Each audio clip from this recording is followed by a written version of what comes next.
All right. Wednesday, October 25th, LouieTeeNetwork podcast. Sorry for the delay. Had to get that Washington video up and lot going on. Super Friends tonight. Had to get the Commanders video out. They was bullshitting with all the information. Everything was coming out slow. I just had to go. But we here. Get into week 7. Start looking towards week 8. And let's get into it. You're locked into the Louie T Network podcast that starts now. The Louie T Network.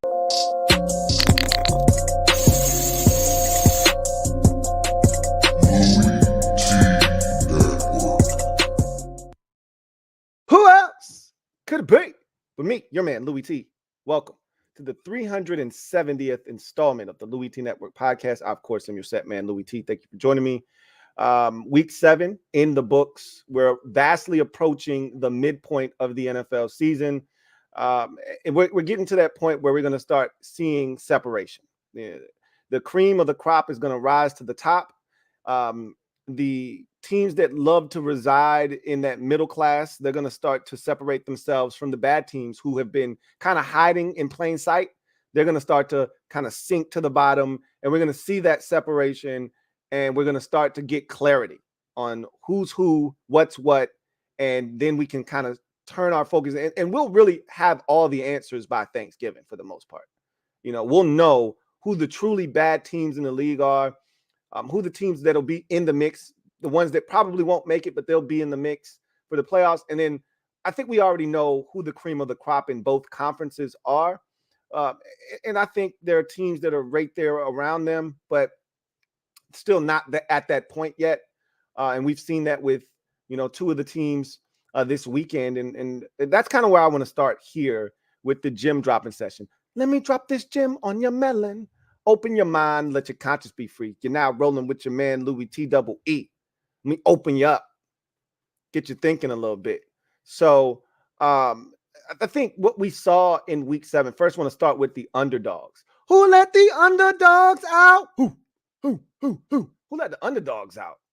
7 of the 13 games on Sunday were won by the underdogs. So more underdogs won than favored teams in week number 7.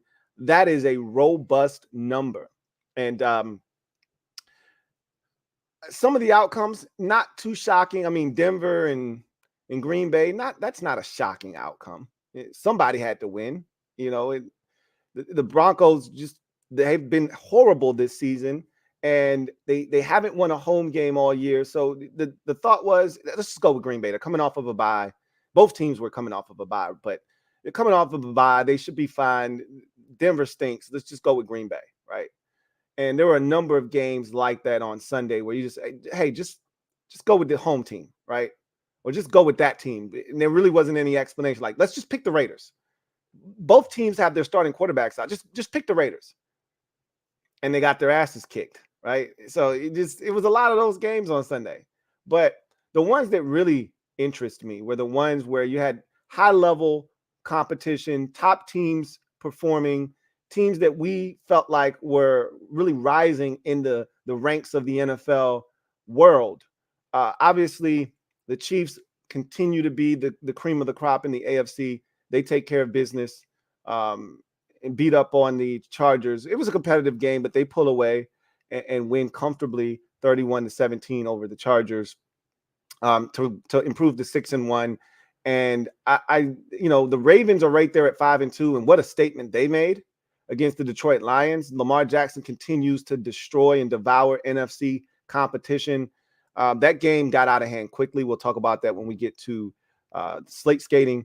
But that's a statement game for the Baltimore Ravens as they improve to 5-2 and kind of keep pace with that Chiefs football team that we know they have given problems to in the past. So we'll see what happens as they continue to try to figure out some things under their new offensive coordinator. I think they're starting to figure some things out, but I think there's still a process that they're going through. But that was a big statement and a step in the right direction for that Ravens offense, as well as their defense. I mean, that was a full ass whooping that they administered on Sunday to the Detroit Lions. Speaking of the Lions, We talked last week after an impressive win by them about where they were potentially heading. This was their first time starting off a season 5-1 since '93, and we were hyping them up. And I said, I don't know if we're ready to put them in that upper echelon conversation with the Eagles and the 49ers yet, but they're trending in that direction. Clearly, they're not ready for the show yet.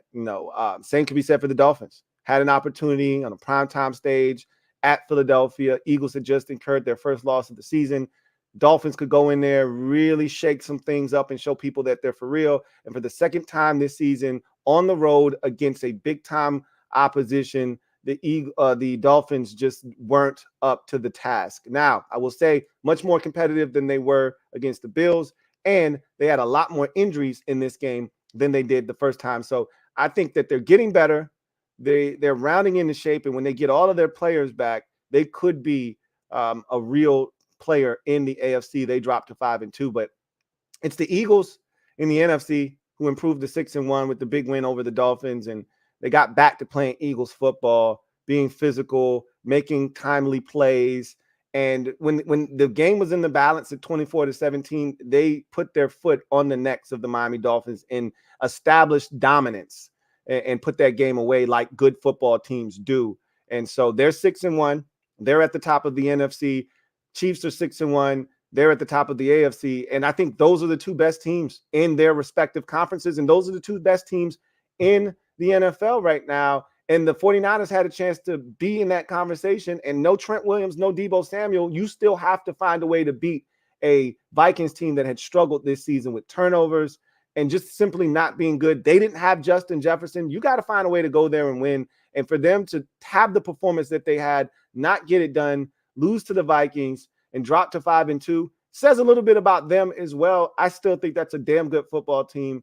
And I still think, Trent Williams and Deebo Samuel makes a huge difference for that offense. But still, you got to find a way to get it done. They didn't. And that's the difference between the Eagles and the Chiefs is those teams find a way to get it done no matter what, despite injuries. And even though when the Eagles didn't have Lane Johnson, it showed, right? And they struggled and they lost that football game. I think losing a big-time tackle does impact your offense. But again, Eagles generally find ways to win despite guys being out of the lineup. And the 49ers weren't able to do that. And that's 2 losses now in a row for the 49ers. So I think you're starting to see the cream rise to the top. And you're seeing a little bit of that separation. I think you're seeing a little bit of that separation. But again, I think the next 2 or 3 weeks will be very telling as we head towards Thanksgiving. That's when you'll really start to have that separation, right? Then you'll get those lines in the sand drawn, those clear lines of delineation. And that's when you'll see, I think, teams really find their niche where they belong. Whether you're bad, I mean, there are teams like Carolina that they've established they're bad already. Arizona's established they're bad already. There's nothing going to change there. I still think teams like Denver and the Giants, they've established that they're bad football teams. I don't think that's going to change this season, but we'll see. And there may be teams that ultimately join them, when it's all said and done. But I digress. Let's get to Slate Skating. Y'all know what it is. Put your skates on, tie them up tight. I told you I don't want any ankle injuries. I don't want to hear anybody complaining about soreness. Get those ankles, get that thing taped, get those strings tied all the way to the top. I got the strap because I got on rollerblades. So I got the strap that goes through and then you snap it at the end. That's what I'm working with. But if you got the, four wheels, 2 and 2, right? The classic skates, you might want to tie those bad boys all the way to the top, all the way to the tippy top. All right, y'all ready to go around the league? Week 7. Yeah, let's do that. We start with the Browns and Colts. Who knew that this would be the most entertaining game of the day, and really of the week 7? And this was a fantastic football game. Unfortunately, if you're a Colts fan, the officials got way too involved late in this ball game. If I were a Colts fan, if this would have happened to my team, I would have been pissed. So I know Colts fans were fuming at the end of this game. The officials really imparted themselves with a couple of big-time late calls that literally swung the pendulum in the favor of the Cleveland Browns. And they still needed a 4th and goal run by Kareem Hunt, who barely got into the end zone to get the win. But still, they should have never even been in that position because of the 2 calls that were made against them that put the ball essentially at the 1-yard line. That said, big win for the Cleveland Browns. This is their 2nd win essentially with PJ Walker at quarterback. Deshaun Watson started this game. It's easy to forget because he got injured so early in this game. First of all, he threw a horrible pick as he's getting hit, and then he lands and he gets a concussion. I think he got a concussion. He might have re-aggravated. Remember, he had a shoulder injury. He got slammed down pretty good, and I thought he hit his head. But whatever the case may be, Watson isn't playing well, and I don't know how long they give him before they start saying, "Hey, we want our damn money back." And he goes, "Well, you ain't getting your damn money back." But at some point, like last year, I was expected. He came back week 11. You know he was going to be rusty. Last year was last year. This year, whole offseason, et cetera, et cetera. They went out and made all these moves to kind of give him some targets to get the football to. And I wasn't impressed before he got hurt. Now, he was running the ball, but they didn't sign him to a $230 million contract fully guaranteed for him to be a running back. So really been disappointed in his decision-making, and that was a bad pick he threw. But P.J. Walker comes in and P.J. Walker saves the day yet again for the Browns. And, Browns, this is how you got a hell of an offensive line. They just keep churning them out. P.J. Walker helped get it done, but this was more about the ability of them to run the football. Jerome Ford, 11 carries, 74 yards. He had a big 69-yard touchdown run. Kareem Hunt scored 2 touchdowns on the ground. And then Pierre Strong Jr. had to come in because Jerome Ford got hurt. And he had 8 carries for 25 yards and a nice little 13-yard run, late in the ball game. So they find ways to be able to run the football, do the Indianapolis Colts. But as I mentioned with Gardner Minshew, the turnovers were going to continue to happen with this guy. I told you last week when I was making my predictions, he was behaving himself. He was on his best behavior, but I said, hey, look, man, we know who you are for real. And once they pop the top on them turnovers, once the turnovers pop, the fun don't stop. And he fumbled 3 times, lost all 3 of them, including 1 recovered in the end zone. Myles Garrett, what more can I say? He was an animal in this game. He's making a case for Defensive Player of the Year right now. He was insane in this game. Gardner Minshew turned it over 4 times, 1 pick, 3 fumbles. I think 2 of them were the result of Myles Garrett getting to Gardner Minshew. Myles Garrett was ridiculous. He jumped over the offensive line on a field goal and blocked it. Like, I mean, he had 2 sacks in this game, a tackle for loss, a pass defended, 2 QB hits, a forced fumble. I mean, you name it, he did it in this game. He was clearly the player of the game, best guy on the field, and it wasn't even close. Browns get the touchdown in the waning moments. Like, they had to have scored. When did they score that final touchdown? I think they scored that final touchdown with they scored that final touchdown with 13 seconds left, 15 seconds left in the game. What a game. What a ball game. 39-38. Browns win, and they're now 4-2. Who would have thought, with the Niners coming up and an injury to Deshaun Watson coming off the bye, who would have thought that they'd be 4-2? Looking at the schedule with no Deshaun Watson, your best case scenario was 3-3, but probably 2-4. And here they are at 4-2. Meanwhile, the Colts, man, officials got involved. You can't give up 39 to PJ Walker. I'm sorry. Can't turn it over 4 times and expect to win, but them officials damn sure did impart themselves into that game. But you're now 3-4 and you're kicking yourselves because you had opportunities despite the officials jumping in there. Bills, Patriots, what a fantastic game this was. Mac Jones, who has been much maligned this season, leads the Patriots on a game-winning drive, and they score the touchdown with 12 seconds left to go in the game to beat the Buffalo Bills and upset them 29-25. Mac Jones has been the source of a ton of conversation in New England. What are they going to do? When is he going to be benched? And this was a big, big performance for him, and he was outstanding in this game. 25 of 30 for 272, 2 touchdowns, no interceptions, and he was only sacked one time. One of the consistent things they did in this game was they ran the football, and it wasn't a ton of success, right?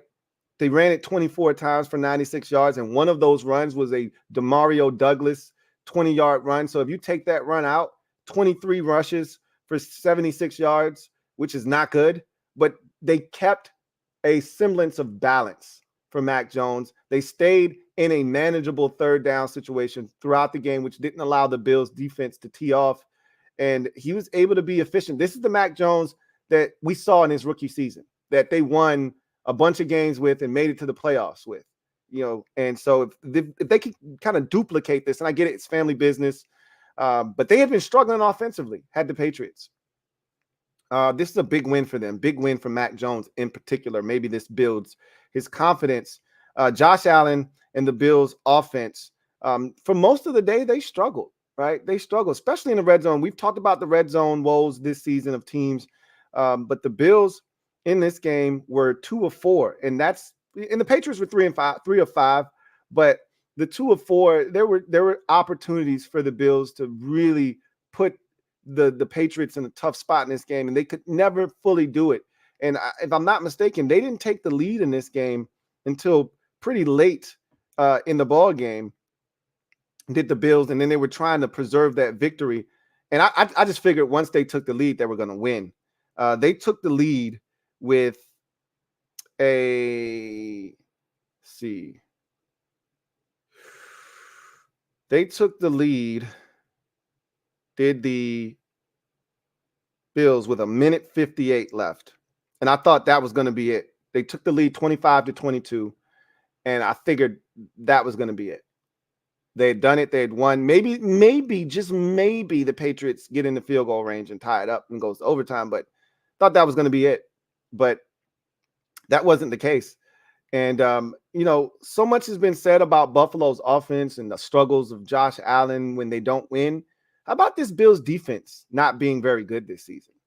Like last week, you almost gave it up to the Giants in the most critical situation of the game. You needed, a couple of big stops at the 1 yard line, essentially, to win the football game. But that you let a Giants offense that has struggled all season move it down and have a chance to beat you.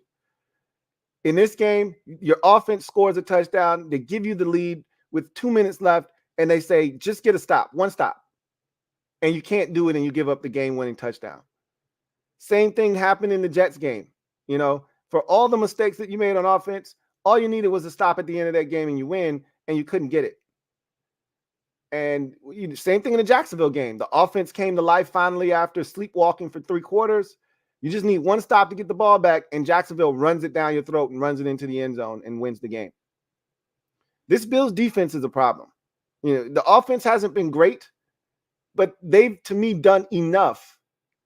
And this defense, I don't think they've been good enough. Even though you only gave up 9 to the Giants, nobody's given up anything to the Giants. So that you don't get any prizes for giving up 9 points to the Giants.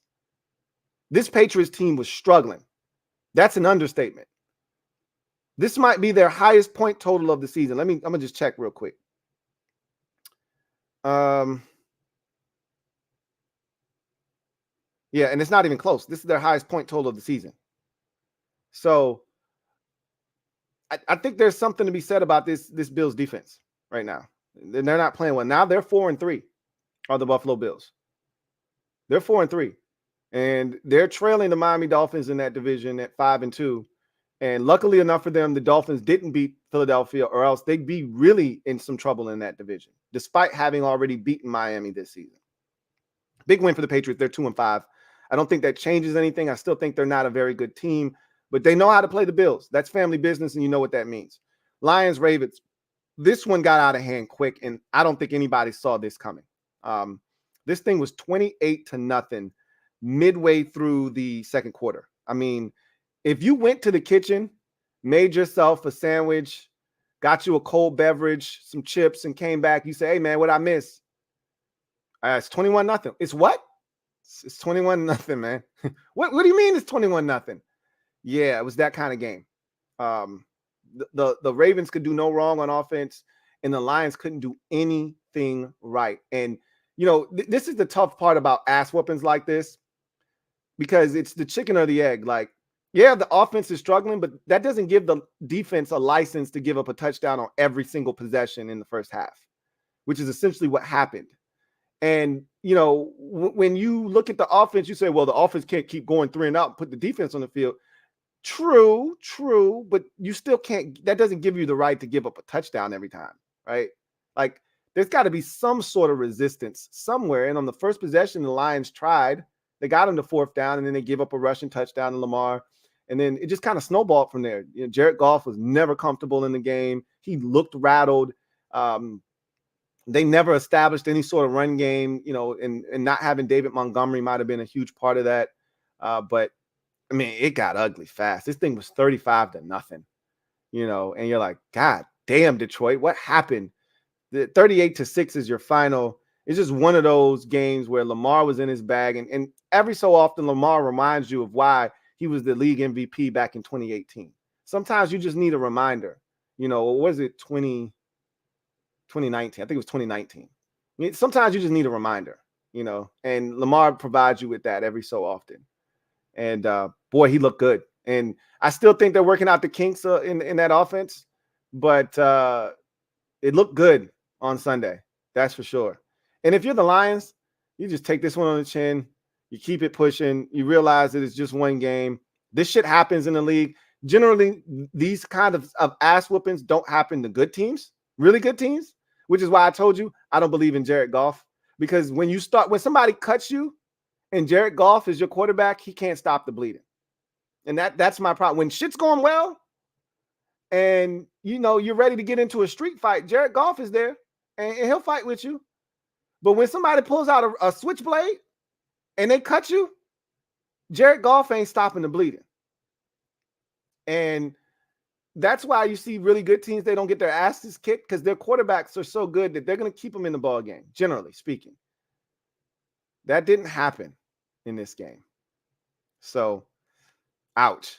If you're a Lions fan, you're fine. You play you're going to win the next 4 games in a row. You're fine. Don't worry about it. But just understand that the good teams in the league, the really good ones, if you have aspirations of doing something for real, they look like this. And you can't play like that and expect to even be remotely close. So you're fine. You're still going to win the NFC North. Nothing has changed. Just take care of business. You'll be fine. Ravens are 5-2. That's a big win. And all of a sudden, the NFC North or AFC North, looking like the best football division in football. 5-2 Ravens, 4-2 Steelers, 4-2 Browns, and 3-3 Bengals. So who knew? Just 3 weeks ago, who knew? Bengals were 0-3, Steelers were 1-2, Ravens were struggling, kind of running in the mud. Who knew? Anyway, Raiders at the Bears. This game was ugly, but good for Tyson Bagent, the rookie quarterback out of a Division II school, 21-29, 162, 1 touchdown. Used his legs a little bit. There was a scramble early in the game where he got the crowd hyped up. You could tell he was in his bag, and he went out and played well, confident. And, less about this game. And the Raiders stink. And I've said this already, and they didn't have Jimmy Garoppolo, and their whole quarterback situation without Garoppolo stinks. Billy Ho, you knew they were going to go to him because he's the security blanket for head coach Josh McDaniel because of his ties to him in New England and things of that. Billy Ho stinks. We all know that. And, they got good Billy Ho last week and then good and bad Billy Ho this past week. So 2 interceptions, 17-32, barely over 50% completion percentage. Again, he too old for that shit. Two interceptions. Aiden O'Connell came in and he was solid, but I think moving forward, if there's no Jimmy Garoppolo, you gotta go to Aiden O'Connell. Like, there's no reason to go to Billy Ho at this point. one of the things that really hurting the Raiders, they haven't been able to run the ball this year for whatever reason.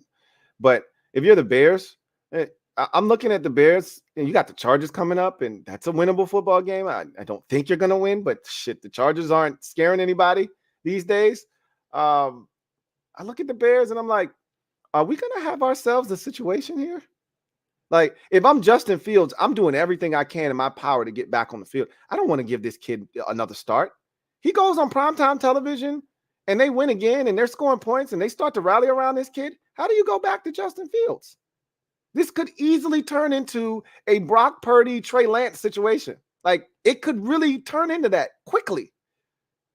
This could turn into, and this situation is exactly like that one, Brock Purdy and Trey Lance, and less like Robert Griffin III, Kirk Cousins, but it's on par with that, right? Trey Lance or Justin Fields is supposed to be the future of that franchise. Tyson Bagent was an afterthought, but he could be the guy. We'll see. This will be a big game. If Fields can't play and Bagent gets the start again, and it sounds like their coach is in no rush to get Justin Fields back, we're going to wait till he's fully healthy. That's what you say when you don't want a guy coming back. Hey, we're going to wait till he's fully healthy. Well, that's translation. Let's see what Bagent has. Let's see what he can do.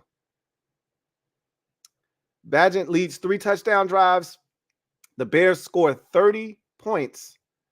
They win 30-12, and they're 2-5 on the season. Raiders are 3-4. I think this is Davante Adams' last cry for a trade. They've already made it abundantly clear they have no intentions of trading him. Sucks to be Davante Adams. He's stuck. Guess what? That's what happens when you chase the money. You went to go play with your buddy. Your buddy was never loved in Vegas, and you should have known that before you went there and signed up for all that bread. Your buddy's gone now, and you're stuck with a bad organization with no direction, and they don't want to trade you. So you can bitch and complain all you want, but soon as the 31st pack comes and goes, you're locked in for a whole nother season, bro. Good luck. You're going to need it. Falcons, Bucs.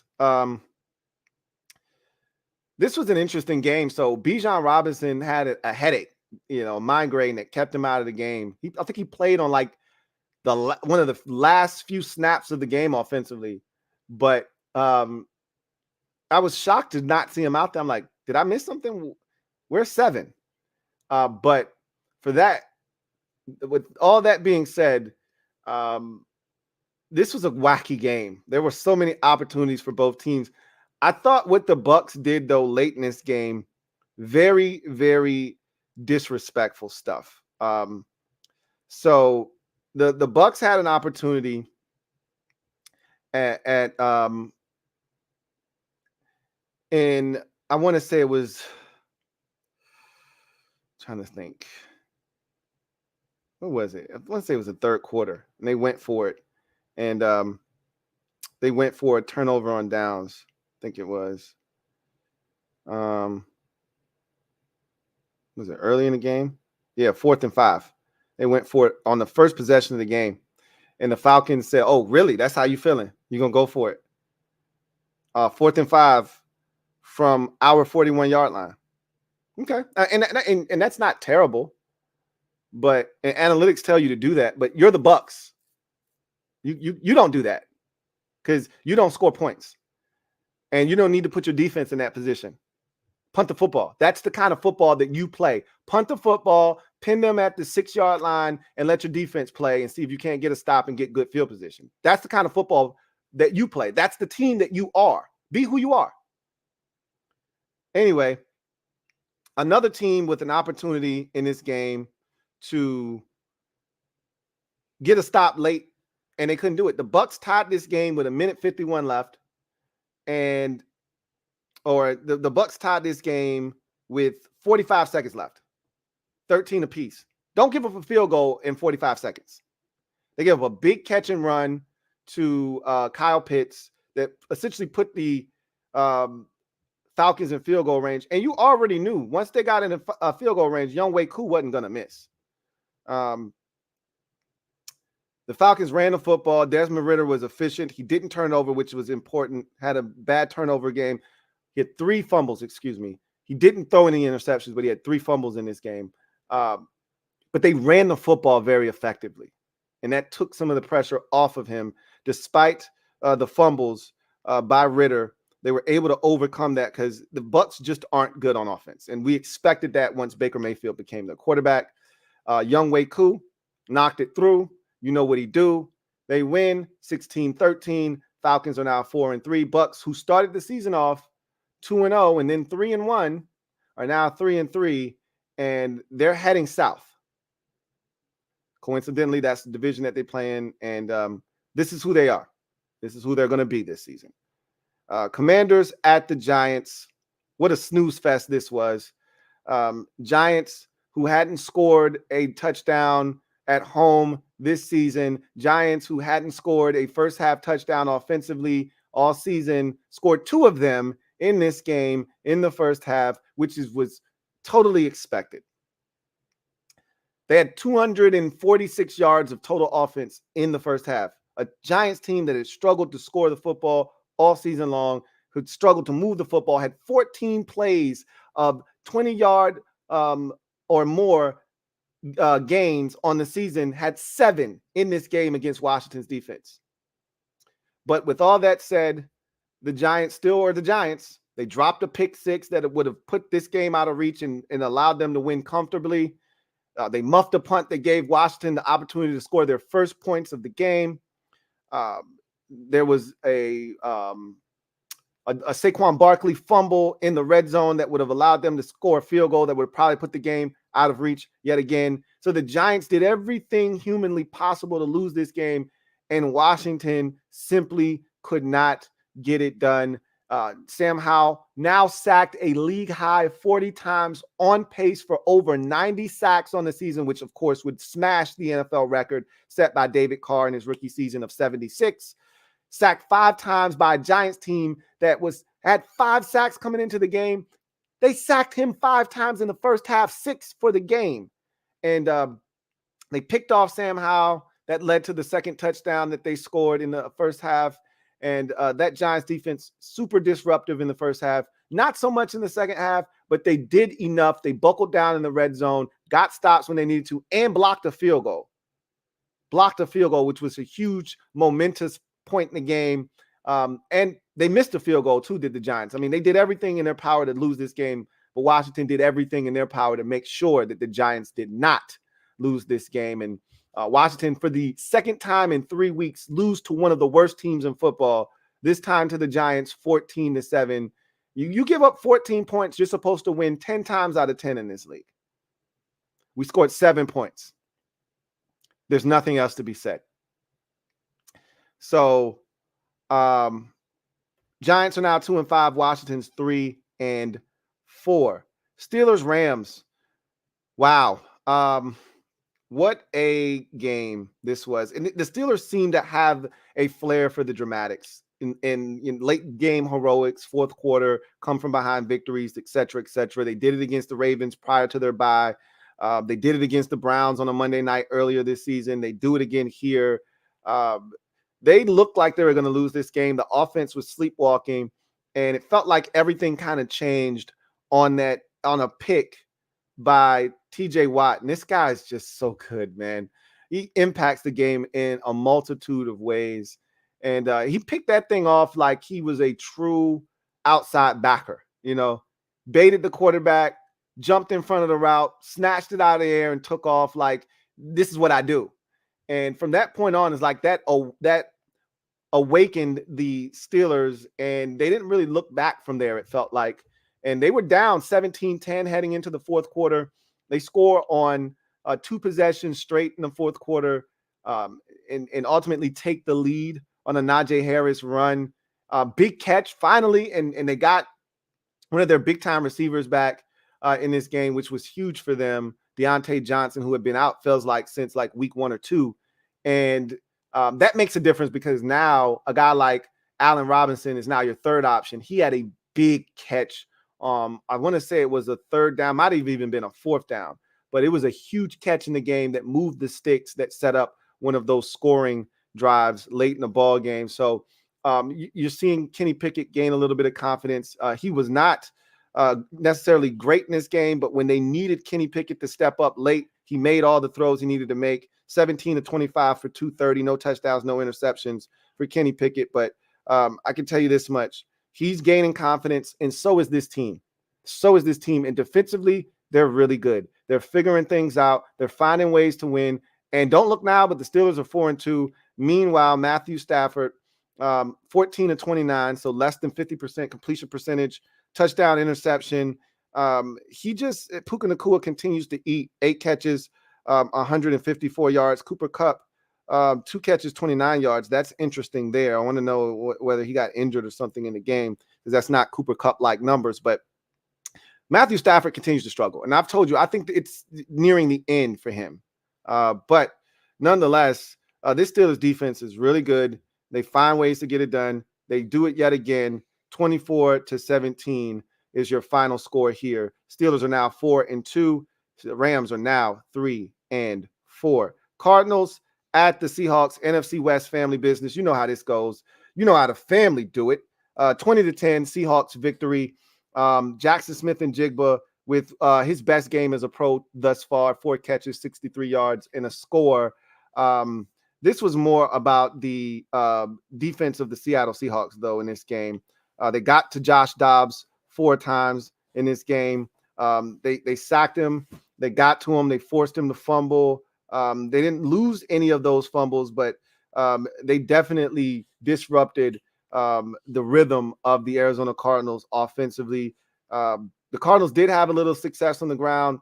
Some of it, though, was due to the quarterback's legs. Joshua Dobbs had a touchdown run early in this game, and they were game. They just like they were last week on the road at the Rams. This Cardinals team was game. This game was right there for the taking. At one point, this was a 14 to 10 game in favor of Seattle. At one point, it was 10-7 in favor of Arizona. They were hanging in there at 17 to 10 for the longest time. But ultimately, the defense of the Seattle Seahawks got it done, forced a turnover on downs late in this ball game, and were able to take that turnover and parlay it into a field goal to put this thing out of reach. The Cardinals had opportunities, though. They had opportunities. They missed the field goal. They missed the opportunities for big plays. But when it's all said and done, they are what their record says they are. They're a 1-6 ball club, and 1-6 ball clubs find ways to lose. And so if you're Seattle, you escape with the win. Big game from Jake Bobo, too. I watched this game, and I'm seeing Jake Bobo make all these plays, and I'm like, what is going on out there? 4 catches, 61 yards, and an incredible touchdown grab in the corner of the end zone for Jake Bobo, stepping up. I think in the absence, if I'm not mistaken, of DK Metcalf, I don't recall seeing him in this game at all. Let me check and see. Yeah, he didn't play in this game. So that's why a guy like Jake Bobo gets as many opportunities as he ultimately did. But when it's all said and done, the Seahawks are getting the most out of this defense right now. That's what's really like. They didn't play well against the Giants. If you recall, prior to the bye, they didn't play all that well offensively. The defense carried them in that game. They didn't play well at all last week against Cincinnati in a loss. And then they didn't really play all that great in this game, but the defense has been really good in each of those 3 contests. This defense is getting better, and Devin Witherspoon is just a beast. And he's really coming into his own and really starting to put his name out there as one of the better young players on the defensive side of the football. Broncos and Packers, 19 to 17 is your final score here. Denver gets the win. This was a crazy ending. This was not a great game by any stretch of the imagination, but this was a really fun ending. The Broncos at one point in the third quarter, midway through the third, they had taken a 16-3 lead. Like, they were dominating this Green Bay Packers team, and it looked like the Packers were going to get, on the verge of getting blown out here. And then they started to rally, got a touchdown late in the third. They didn't take the lead late, midway through the fourth or so. And you're thinking this is that Jordan Love magic. He's done it multiple times this season, where he rallies the team and they come back and they win a game, or at least he's done it once. He did it against the Saints earlier this season. And maybe this is one of those situations. And the Broncos get a field goal, retake the lead, 19-17. And the Packers move it down the field, and then Love gets hit, the ball gets picked off, and the Broncos hold on for the victory 19-17. And if you're the Green Bay Packers, this is just part of the growing pains of a young ball club. You got a young quarterback, you got a very young team. They're one of the youngest teams in the league. And so a lot of these losses you can chalk up to just exuberance, right? Youth and guys just, having to learn how to win. And you're seeing a lot of that. Like, they've had leads in games and blown it. They've had opportunities to preserve victories. They blew the Atlanta game. They lose this game with an opportunity, having the lead. They've had opportunities this season and they just haven't gotten it done. Same thing with the game against the Raiders. They had a chance to win that game and blew it. So this is a Packers team that's still trying to figure some shit out. Meanwhile, Denver is just happy to get a dub. It's the first home victory for new head coach Sean Payton. And I don't really know if there's much you can build off of this other than you won. And everything tastes sweeter after a victory. But yeah, this is these are two bad teams. I'm just going to leave it at that. These are two bad teams here in this particular game. And I don't know if they're going to win very many more games between the two of them when it's all said and done. But if you're Green Bay's in a different spot than Denver, because Green Bay at least can say, hey, we got a young quarterback that we're looking to develop. And, this is all about his development, his experience that he's getting. Whereas Denver, you got Russell Wilson, man. Like, you can't win games with Russell Wilson. What are we doing here? So we'll see what happens. Chargers, Chiefs. This game was frustrating for me. I picked the Chargers, and they were right there. They had every opportunity. This game was 17-17, and then you give up a big catch and run before the half that sets up a touchdown, and you knew that was gonna really hurt you. But it's the turnovers for me. It's the opportunities missed. Herbert with 2 picks, one of them down in the red zone. It's just the mistakes that you just can't have. And they had every opportunity to steal this game, just like they usually do when they go to Kansas City. And they just didn't take advantage of opportunities, man. They even got a shot in the arm from the run game, which usually the Chargers don't. And they squandered it. And it's all about Mahomes and Kelsey in Kansas City right now. Mahomes 32 of 42, 424 against this Chargers defense, 4 touchdown passes, 1 interception. I mean, he's locked in because of Kelsey. 12 catches, 179 yards, and a touchdown. Marquez Valdez-Scantling, good to see MVS waking the hell up. 3 catches, 84 yards, and a touchdown. He had a 46-yarder in this game, which is, again, sight for sore eyes. Rashid Rice is coming alive. I think he's going to be that guy. Of the receivers, I think he's going to kind of step into that Juju Smith-Schuster role before this season is done. 5 catches, 60 yards, and a touchdown for him. So, I mean, this Chiefs offense, they haven't always looked sharp this season, but they found ways to win. That's a mark of a good team. They're still figuring out some things with this young receiving group. They're incorporating Mecole Hardman, who they traded for, and they're going to get him back into the mix, and that should help, having another, friendly face back in the mix. But if they can figure out that receiver situation, their defense is the best that it's been probably since Andy Reid has gotten there. This defense is actually good this year. They're creating turnovers.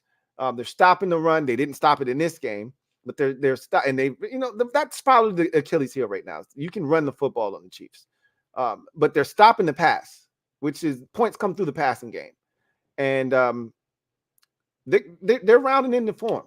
It was a little rocky earlier in the season, but they're rounding into form. They get the win. They're 6-1, 31-17 final over the Chargers. Chargers are now 2-4, and what a disappointing start to the season for them. And Brandon Staley's on the hot seat. There was no ifs, ands, or buts about it. He came into the season on the hot seat with that blown lead in the playoffs, and it hasn't gone well for him. And he's a defensive-minded guy, and their defense has just been picked apart this season. And I think, if I'm being honest, he's probably the first coach to get fired this year, if I had to guess. If this continues, he'll be the first NFL head coach to be fired this year.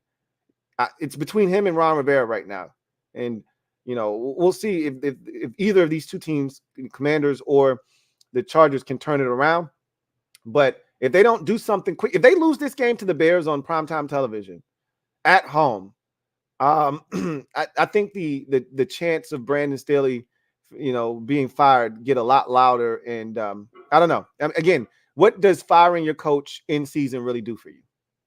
I'm not an advocate of that, because there's really nothing you can do unless there's a guy on your staff that you want to see how he handles the opportunity of being the guy.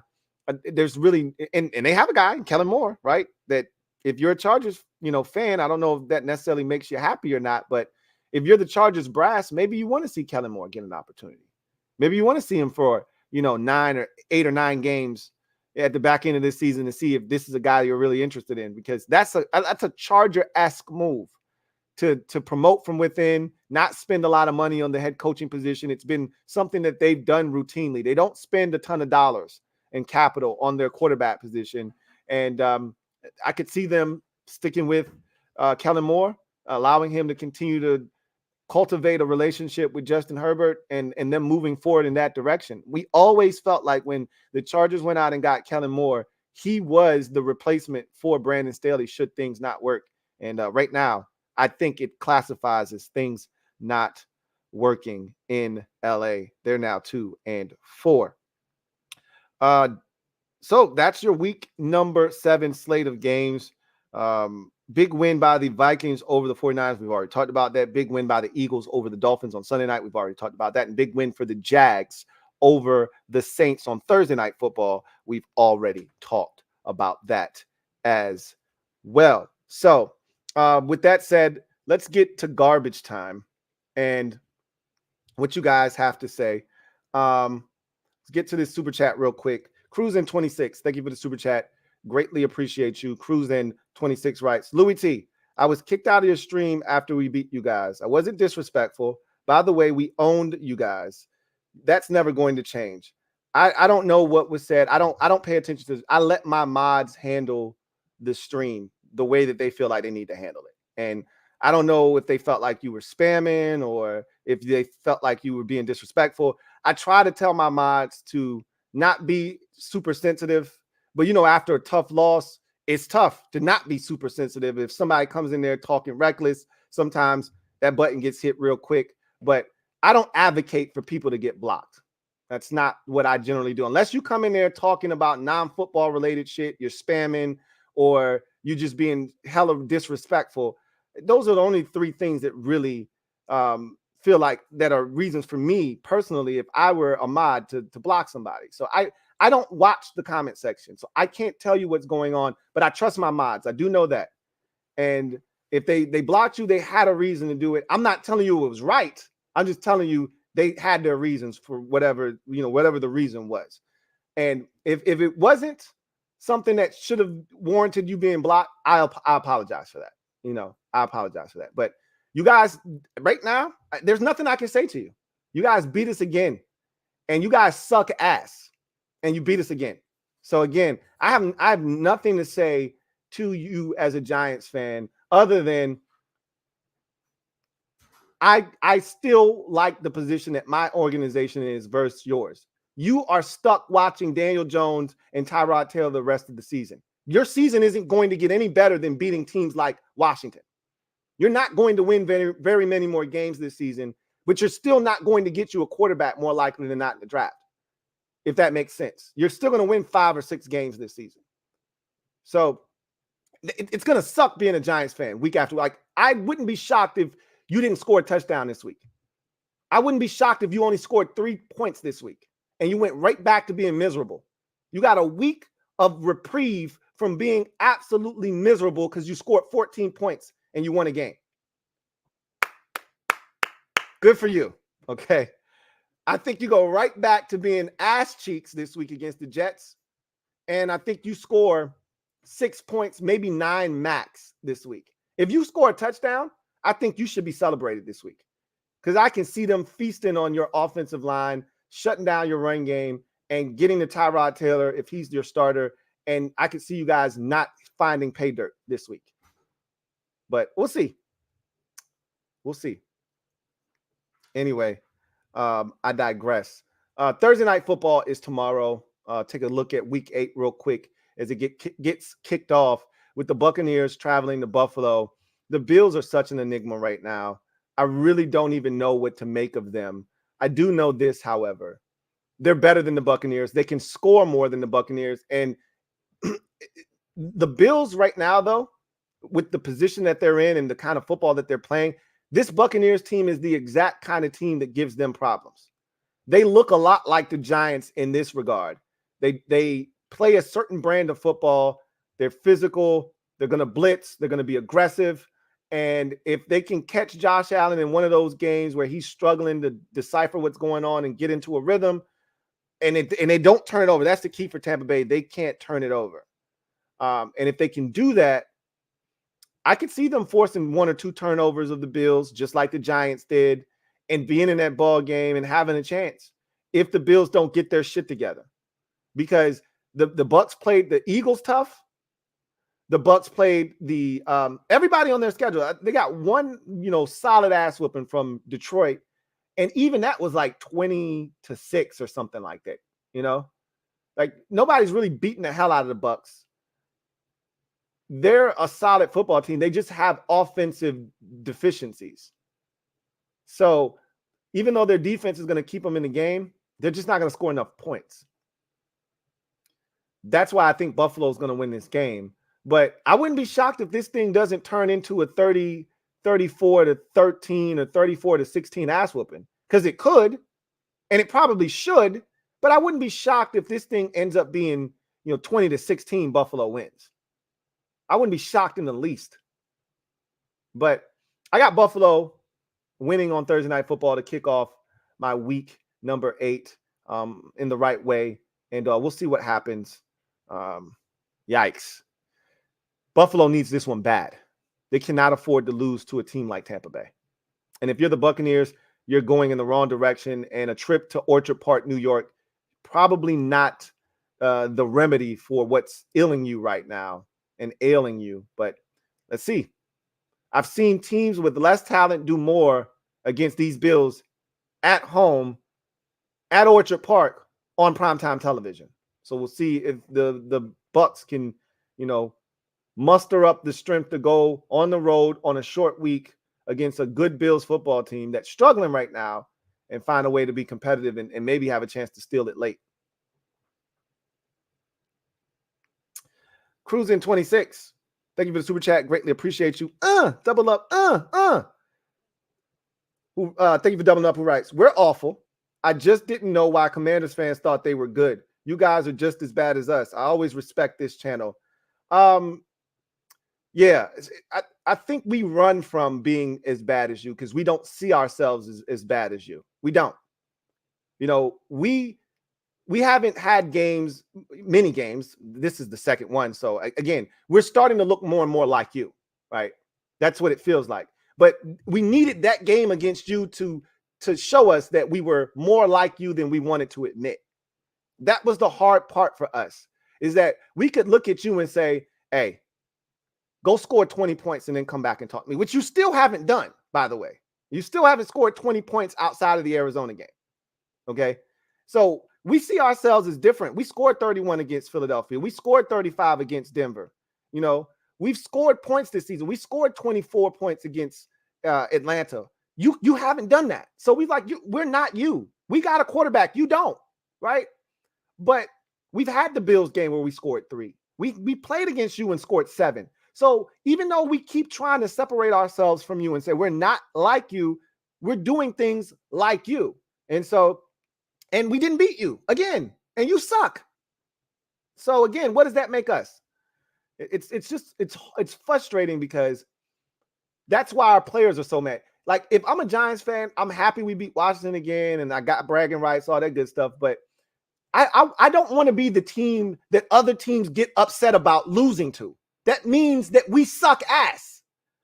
Like our players were visibly upset that they lost the game because they know they're not supposed to be losing to a team like the Giants. I don't want to be that team. I've been that team before many times. So that shit it boggles the mind. It's frustrating. Anyway, I digress. I appreciate you cruising 26, and we go back a ways. We go back a ways. So I really, truly do appreciate you, man. But that's going to do it for me, your man, Louie T, here on the 370th installment of the Louie T Network podcast. I appreciate every single one of y'all out there that supports the channel and continues to support the Louie T Network. And I look forward to chopping it up with y'all. Hopefully, I will see all of you over there, whether you're a Commanders fan or not, over in the NFC East Super Friends stream tonight at 8:05 sharp tonight, where we'll be chopping it up as we're now going into week number 8, 7 weeks in the books. All teams in the division, sans for Dallas, have played 7 games. So we kind of got a good feel for what these teams are at this point. Excuse me. Now it's just a matter of who can be consistent, and can the Dallas Cowboys really probably boils down to is, can Dallas keep pace with the Philadelphia Eagles? Eagles look like they're poised to run away with this division. Can Dallas keep pace? We'll see if we can help do our part to not let them run away and hide. Dallas, again, if you want something done, you got to do it yourself. You play them next week. Take care of business when you see them. And don't worry about what we over here doing. You take care of them when you see them, and you'll have a shot. But anyway, I digress. That's going to do it for me, your man, Louie T. You guys have a good one. God bless and good night.